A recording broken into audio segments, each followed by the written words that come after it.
Good morning friends, I hope you all are well. तो आज के वीडियो में हम लोग जो टॉपिक पढ़ने जा रहे हैं वो है job evolution in library.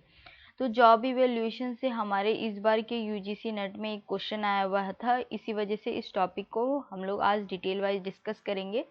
Then आज समझेंगे कि इस टॉपिक में जॉब इवोल्यूशन में कौन कौन से मेथड्स आते हैं जॉब इवोल्यूशन के। तो देखिए, सबसे पहले तो हम लोग समझते हैं कि जॉब इवैल्यूएशन क्या होता है। तो जॉब इवैल्यूएशन लाइब्रेरी साइंस में एक सिस्टमैटिक मेथड होता है जिसमें हम लोग लाइब्रेरी के पोजीशंस को क्या करते हैं, किसी भी एक ऑर्गेनाइजेशन में बांटते हैं और उसी के हिसाब से हम लोग जो लोग होते हैं उनको क्या करते हैं, जॉब्स प्रोवाइड करते हैं। और वो जो जिनको ये जॉब मिलता है तो वो क्या करता है, आगे जाके अपने जॉब के रोल्स को निभाता है और अपने ऑर्गेनाइजेशंस को उसके गोल तक क्या करता है, उसके गोल को अचीव करने में हेल्प करता है और लाइब्रेरी को आगे से आगे अच्छा बनाता है। तो यही होता है जॉब इवैल्यूएशन का मतलब लाइब्रेरी साइंस में, कि सिंपली हम लोग क्या करते हैं, जॉब्स को प्रोवाइड करवाते हैं। अब हम लोग समझते हैं कि जॉब इवैल्यूएशन कितने टाइप का होता है। हमसे एग्ज़ाम में जो इस बार यूजीसी नेट में पूछा गया था क्वेश्चन, हमसे पूछा गया था कि आपको बताना है कि 4 ऑप्शंस दिए हुए थे और उसमें बताना था कि कौन सा जॉब इवैल्यूएशन का पार्ट नहीं है, कौन सा जॉब इवैल्यूएशन नहीं होता है। तो अगर आपको पता रहेगा कि कौन कौन सा मेथड होता है जॉब इवैल्यूएशन में, तो आप आसानी से बता सकते हैं कि कौन सा नहीं होता है। तो आज हम लोग इसी सारे मेथड्स को पढ़ेंगे। तो सबसे पहला मेथड जो हमारा होता है वो है रैंकिंग मेथड। रैंकिंग मेथड आपको नाम से ही पता चल रहा होगा कि हम लोग को क्या करना है, इसमें रैंक करना है। तो देखिए, रैंकिंग मेथड में क्या होता है, हम लोग जॉब्स को क्या करते हैं, कंपेयर करते हैं। एक जो हमारा सिस्टम, एक जो स्टैंडर्ड होता है उसके हिसाब से हम क्या करते हैं, कंपेयर करते हैं। और इसमें क्या करते हैं, हम जॉब्स में रैंकिंग देते हैं कि फर्स्ट पोजीशन पे कौन आएगा, हेड कौन होगा, उसके बाद कौन होगा, उसके बाद कौन होगा।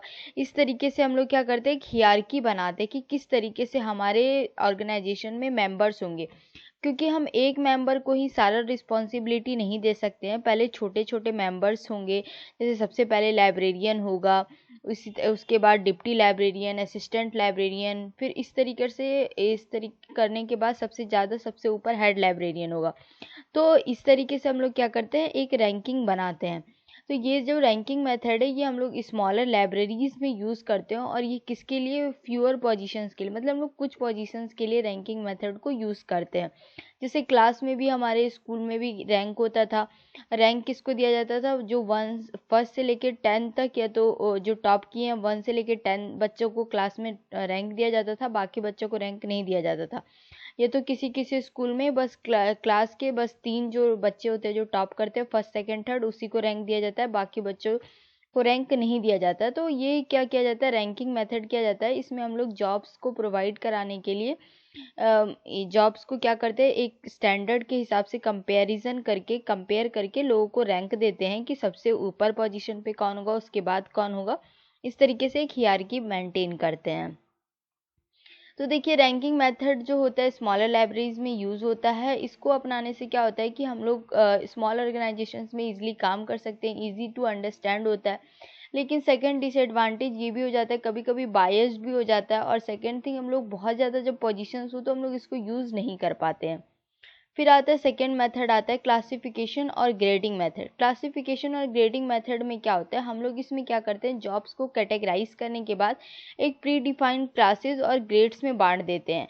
और वो जो क्लास होता है वो एक स्पेसिफिक लेवल ऑफ रिस्पॉन्सिबिलिटी, उनका जो कॉम्प्लेक्सिटी और उनके क्वालिफिकेशंस के आधार पर काम करता है। जैसे रैंकिंग मेथड में क्या हुआ कि हम लोग एक सिंगल पर्सन को ऊपर नीचे इस तरीके रैंक में डालते हैं। लेकिन ग्रेडिंग में क्या होता है कि हम लोग एक कुछ मेंबर्स का एक ग्रुप बना देते हैं और वो मेंबर्स क्या करता है, इस चीज़ की रिस्पॉन्सिबिलिटी को निभाता है। तो क्लासिफिकेशन और ग्रेडिंग मेथड में ये होता है। फिर देखिए, इसमें क्या होता है एडवांटेज, ये आपको क्लियर स्टैंडर्ड्स और कंसिस्टेंसी प्रोवाइड कराता है। और ये हम लोग को लार्ज नंबर, अगर मान लीजिए बहुत सारे पोजीशंस है, बहुत ज़्यादा पोजीशंस है, तो हम लोग उसको भी आराम से क्या कर सकते हैं, मैनेज कर सकते हैं जब हम लोग एक ग्रुप में बांट देंगे। दूसरा क्या हो जाता है डिसएडवांटेजेस, हम लोग को ये जो क्लासिफिकेशन करने में क्या हो जाएगा, काफ़ी ज़्यादा टाइम कंज्यूमिंग हो जाएगा। और हम लोग क्या कर सकते हैं कि इसमें हम लोग किसी यूनिक टाइप का जो पोजीशंस होता है वो हम एक सिंगल पर्सन को नहीं दे पाएंगे, हम लोग को क्या करना होगा, ग्रुप्स में बांटना पड़ेगा। फिर होता है हमारा थर्ड आता है पॉइंट फैक्टर मेथड। देखिए पॉइंट फैक्टर मेथड क्या है, इसमें क्या होता है हम लोग कुछ पॉइंट के आधार पे क्या करते हैं, जॉब्स को लोग में बांटते हैं। जैसे कि मान लीजिए जब भी हम किसी को जॉब दे रहे हैं तो उसके अंदर ये सारी क्वालिटीज़ को हम लोग देखते हैं, जैसे कि उसका स्किल क्या है, एफर्ट क्या है, रिस्पॉन्सिबिलिटी क्या है, उसके वर्किंग कंडीशंस को देखने के बाद ही हम लोग, इन सारे पॉइंट्स को जज करने के बाद ही हम लोग क्या करते हैं, किसी को भी जो भी इसके लिए एलिजिबल है, जो भी जिस तरीके का जो प्रोसीजर है, हम उसके हिसाब से किसी भी पर्सन को जॉब प्रोवाइड करवाते हैं। तो पॉइंट फैक्टर मेथड में क्या होता है कि हम लोग क्या करते हैं, मेनली किस पे ध्यान देते हैं, स्किल्स पे, उसके एफर्ट्स पे, उसका किस तरीके का रिस्पॉन्सिबिलिटी होगा जब वो जॉब में एंटर कर जाएगा, उसका वर्किंग कंडीशंस क्या होगा, ये सारी चीज़ों पे हम लोग को इन पॉइंट्स पे क्या करना है, हमें ध्यान देना होगा। फिर आता है factor comparison method. Factor comparison method क्या होता है, पॉइंट फैक्टर मेथड के ही सिमिलर होता है, लेकिन इसमें क्या होता है कि हम लोग क्या करते हैं, एक बेंचमार्क पोजीशन होता है, मतलब कि हमारा एक स्टैंडर्ड है। अब इस स्टैंडर्ड के तहत ही हम लोग क्या करते हैं, इस जो भी हमारे पॉइंट फैक्टर मेथड में जो भी हमारा था कि स्किल्स क्या होना चाहिए, वर्किंग कंडीशंस क्या होना चाहिए, रिस्पॉन्सिबिलिटी उसकी कैसी होनी चाहिए, उसका एफर्ट्स कैसा होना चाहिए, तो इन सारा चीज़ पे हम का जो स्टैंडर्ड है उसके हिसाब से हम क्या करते हैं, कंपैरिजन करते हैं। कंपेयरिंग करने के बाद ही हम लोग क्या करते हैं, अदर जॉब्स जो भी अदर पोजीशंस है उसको कंपैरिजंस करते हैं, उसके बाद हम उस जॉब का मॉनेटरी वैल्यू असाइन करते हैं, देन उसके बाद ही हम लोग क्या करते हैं, किसी को जॉब देते हैं। तो फैक्टर कंपैरिजन मेथड का मतलब यही होता है कि ये एक पॉइंट फैक्टर मेथड के ही सिमिलर होता है, लेकिन हम लोग इसमें क्या करते हैं, कंपैरिजन करते हैं। फिर देखिए इसका एडवांटेजेस में क्या है कि हम लोग इसमें क्या करते हैं, एडवांटेज ये कि हम लोग आसानी से मॉनेटरी वैल्यूएशन दे सकते हैं। फिर हम लोग को सैलरी अगर बांटना हो तो इसके लिए फैक्टर कंपैरिजन मेथड अच्छा है। डिसएडवांटेज में क्या है कि ये काफ़ी कॉम्प्लेक्स मेथड हो जाएगा, और इसमें क्या होना चाहिए कि अगर हम लोग कंपेयर कर रहे हैं, हमारे पास एक स्टैंडर्ड है, तो उस कंपैरिजन का जो हमारा जो बेंचमार्क पोजीशन है उसमें हमेशा अपडेशन होना चाहिए। क्योंकि अगर हम लोग अपडेट नहीं करते रहेंगे, पुराने के हिसाब से ऑलवेज कंपेयर करेंगे, तो हमारी लाइब्रेरी क्या होगी, अच्छा नहीं चल पाएगा, हमको अच्छे स्टाफ्स नहीं मिल पाएंगे। तो हम लोग का जो बेंचमार्क पोजीशन है उसमें हमेशा अपडेटिंग होना चाहिए, अच्छे से कंटिन्यूस कंपैरिजन होते रहना चाहिए कि हम लोग जिस चीज़ को देख के हम लोगों को जॉब हायर कर रहे हैं, वो जो हमारे स्टैंडर्ड, जो हमारा एलिजिबिलिटी क्राइटेरिया है, वो अभी के मुताबिक है कि नहीं, ये सारा चीज़ों को हम लोग को देखना पड़ेगा। अभी के मुताबिक उसका स्किल्स है कि नहीं, ये सारा चीज़ हम लोग को देखना पड़ेगा। फिर देखिए हे गाइड चार्ट प्रोफाइल मेथड में क्या होता है, ये भी क्या है, एक सोफिस्टिकेटेड पॉइंट फैक्टर मेथड है, मतलब कि एक जटिल टाइप का, एक कॉम्प्लेक्स पॉइंट फैक्टर मेथड है। मतलब पॉइंट फैक्टर मेथड ही है, लेकिन उसको कॉम्प्लेक्स तरीके से इसमें हम लोग क्या करते हैं, यूज़ करते हैं। इस मेथड को डेवलप किया था हेग ग्रुप ने। ये क्या करता है, मेनली 3 प्राइमरी फैक्टर्स पे ही लोगों को जॉब एसेस करता है। सबसे पहले नो हाउ, मतलब कि उसका प्रैक्टिकल स्किल्स देखता है, उसका प्रॉब्लम सॉल्विंग करने का तरीका देखता है, उसके बाद अकाउंटेबिलिटी देखता है कि वो कितना रिस्पॉन्सिबल है कि नहीं है। तो ये होता है हे गाइड चार्ट प्रोफाइल मेथड में। तो अभी हम लोग एक बार से सारा समझ लेते हैं कि क्या क्या मेथड था जॉब इवैल्यूएशन का लाइब्रेरी साइंस में। तो देखिए सबसे पहले तो था रैंकिंग मेथड आता है हमारा। हम लोग को एग्जाम में जो पूछा गया था सारे मेथड से ही क्वेश्चन आया था, तो हम लोग को याद रखना है, एक बार ये भी याद रखना है कि किस मेथड में क्या होता है। रैंकिंग मेथड में क्या होता है, हम लोग जॉब्स को रैंक दे देते हैं। क्लासिफिकेशन और ग्रेडिंग मेथड में क्या होता है, हम क्लासेस के ग्रुप्स के हिसाब से लोग कुछ ग्रुप्स में लोगों को बांट देते हैं और उसको ये टास्क देते हैं, और वो अपनी क्वालिफिकेशन के हिसाब से उनको टास्क देते हैं, और वो इस हिसाब से लाइब्रेरी को चलाते हैं। फिर आ जाता है आपको पॉइंट फैक्टर मेथड। इसमें क्या करते हैं हम लोग, कुछ skills efforts responsibility working conditions, ये सारे कुछ पॉइंट वैल्यूज़ को देखकर ही हम क्या करते हैं, जॉब किसी को भी देते हैं। फिर उसके बाद आता है फैक्टर कंपैरिजन मेथड। इसमें क्या करते हैं, हम एक बेंचमार्क, हमारे एक स्टैंडर्ड फिक्स रहता है, उसके हिसाब से ही हम लोग किसी को इन वैल्यूज़ के आधार पे जॉब प्रोवाइड करते हैं। फिर उसके बाद आता है हे गार्ड चार्ट प्रोफाइल मेथड। इसमें क्या होता है, हम लोग देखते हैं कि किस तरीके से उनका प्रैक्टिकल नॉलेज कितना है, उनका प्रॉब्लम सॉल्विंग मेथड किस तरीके से, वो किस तरीके से लाइब्रेरी के प्रॉब्लम्स को सॉल्व कर सकते हैं, वो कितना रिस्पॉन्सिबल है, उसको इस जॉब की रिलेटेड कितना एक्सपीरियंस है, ये सारा कुछ हम लोग क्या करते हैं हे गाइड चार्ट प्रोफाइल मेथड में देखते हैं। आज के टाइम पे भी यही हो रहा है। आज भी हम लोग अगर कहीं लाइब्रेरी में जॉब लेने जाते हैं तो सबसे पहले हमारा हमसे एक्सपीरियंस ढूंढता है, हम लोग को सारे स्किल्स देखता है कि हम लोग को कितना, हम लोग को आता है कि नहीं, ई ग्रंथालय आता है कि नहीं, ये सारा चीज़ हम लोग को प्रैक्टिकल स्किल्स वगैरह सारा कुछ देखता है। तो यही चीज़ होता है job access, job evaluation method में। ये 5 तरीके से हम लोग किसी को भी लाइब्रेरी में, 5 मेथड से हम लोग लाइब्रेरी में जॉब्स देते हैं। अब ये लाइब्रेरी पे डिपेंड करता है कि वो कौन से मेथड को यूज़ करके जॉब प्रोवाइड करवा रहा है।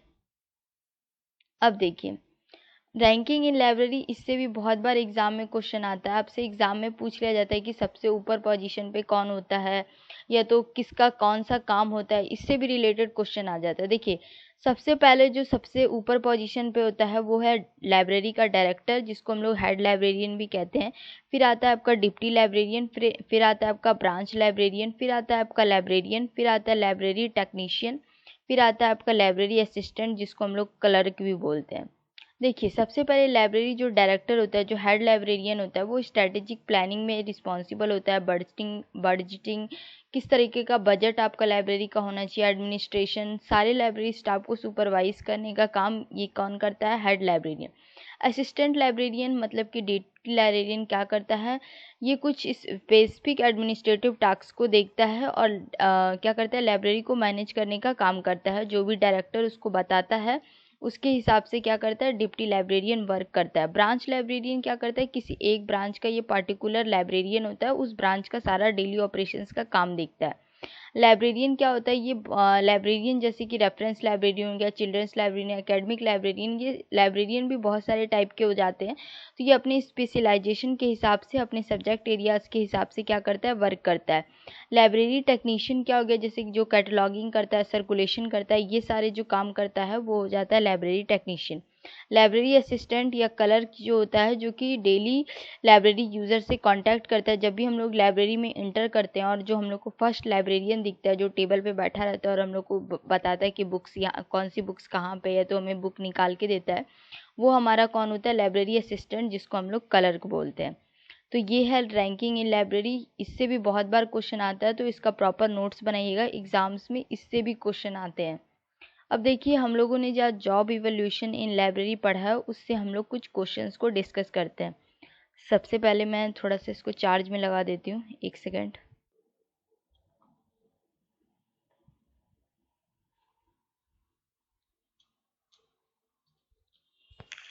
देखिए अब जो हम लोग जॉब इवैल्यूएशन से क्वेश्चंस पढ़ने जा रहे हैं, उन क्वेश्चंस को पढ़ते हैं।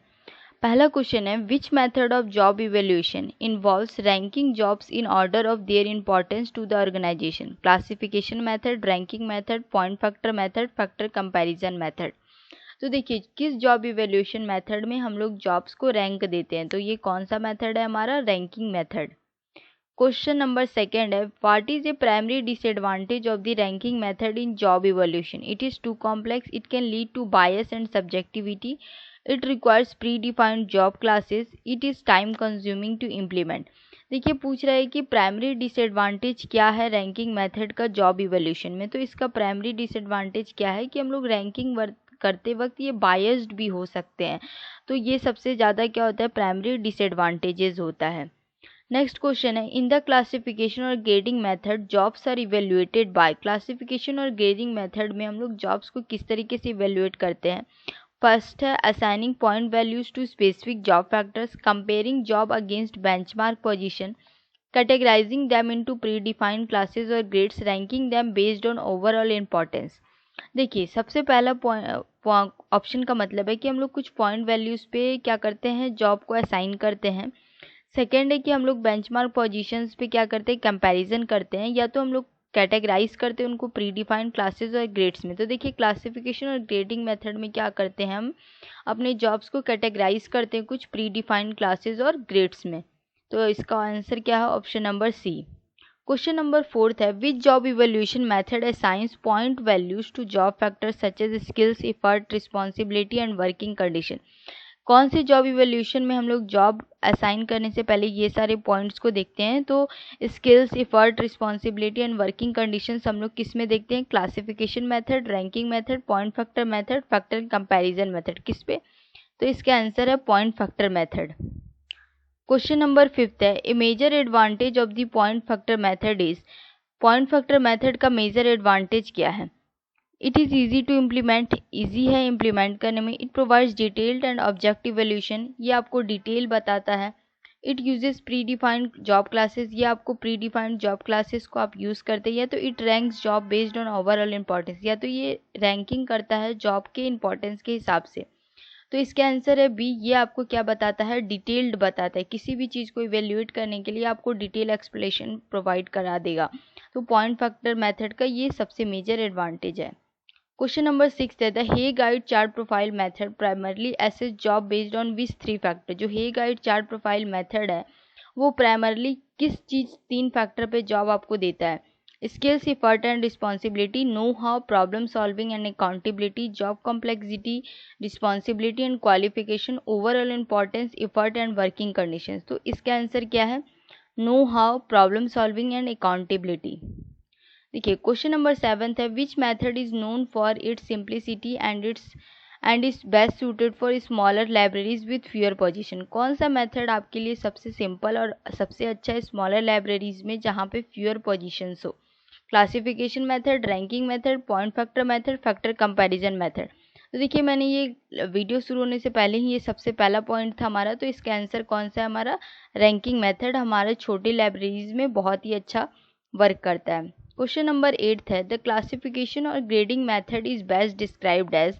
क्लासिफिकेशन और ग्रेडिंग मेथड को हमको बताना है कि कौन सा इसमें ऑप्शन सबसे अच्छा इजीली अच्छे से डिस्क्राइब कर रहा है। फर्स्ट ऑप्शन है quick and easy to implement for small organisation, बहुत ही इजी है और बहुत जल्दी हम लोग स्मॉल ऑर्गेनाइजेशन में इम्प्लीमेंट कर सकते हैं। A detail method that assigns point values to job factor, ये एक डिटेल मेथड है जिसमें हम लोग जॉब फैक्टर्स के लिए अपने पॉइंट वैल्यूज़ को देखते हुए जॉब असाइन कर सकते हैं। ऑप्शन नंबर सी में हम लोग बेंचमार्क पोजीशन से कंपैरिजन कर सकते हैं अपने जॉब्स को। ऑप्शन नंबर डी है कैटेगराइजिंग जॉब्स, हम लोग जॉब्स को कैटेगराइज कर सकते हैं प्री डिफाइंड क्लासेस में विथ किसके साथ? स्पेशल कैरेक्टरिस्टिक्स के साथ। तो क्लासिफिकेशन और ग्रेडिंग मेथड का मतलब ही था कि हम लोग जो जॉब्स प्रोवाइड कर रहे हैं वो एक प्री डिफाइंड क्लासेस में कर रहे हैं। तो इसका आंसर है option number D. Last question है, which job evolution method require continuous updating and comparison. कौन सी जॉब इवोल्यूशन मेथड में हमें कंटिन्यूस अपडेटिंग होना पड़ेगा, अपडेट होता रहना पड़ेगा, कंपैरिजन करना पड़ेगा? Classification method, ranking method, point factor method, factor comparison method. तो इसके तो ऑप्शन में ही इसके तो नाम में ही कंपैरिजन आ रहा है, तो ये कौन सा मेथड है? Factor comparison method. तो थैंक यू फ्रेंड्स, मिलते हैं नेक्स्ट वीडियो में। तब तक हंसते रहेगा, पढ़ते रहेगा और चैनल को लाइक से सब्सक्राइब करना बिल्कुल मत भूलिएगा। और आई होप अभी आप लोग को जॉब इवैल्यूएशन के सारे 5 मेथड पता चल गए होंगे। वो कौन कौन सा था? रैंकिंग मेथड, फिर आता है classification grading method, point factor method, factor comparison method, Hay guide chart profile method. और ये रैंकिंग इन लाइब्रेरी का प्रॉपर नोट्स बनाइएगा, इससे भी एग्जाम में बहुत बार क्वेश्चन आ जाता है। तो ये जो तीनों स्लाइड है इसको अच्छे से नोट कर लीजिएगा। Thank you.